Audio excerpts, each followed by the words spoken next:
Today I'm making homemade cream of mushroom soup from the 5-ingredient Diabetic Diet Cookbook for Beginners. You can get this on Amazon. It's linked below.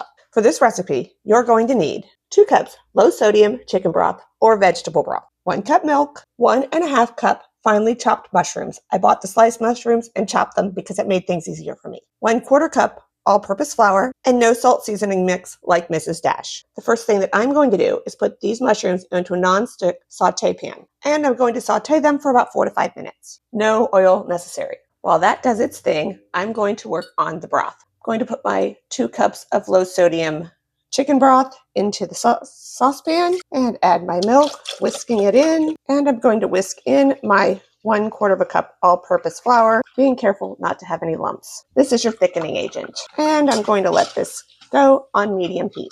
Your nutritional facts for this recipe are 352 calories, 9 grams of protein, 4 grams of fat, 15 grams of carbohydrates, 1 gram of fiber, and 168 milligrams of sodium. You can see my mushrooms are starting to sweat, so they are softening. If you want to add a creative twist to this recipe, you can add 1/4 cup of Greek yogurt for creaminess, and that doesn't even raise your sodium count. Now that my mushrooms have softened, I'm going to add them into my liquid mixture. And I'm going to cook that for 8 to 10 minutes, stirring frequently to let it thicken. I'm also going to add in 1 teaspoon of my salt-free seasoning like Mrs. Dash or similar. I have finished my soup.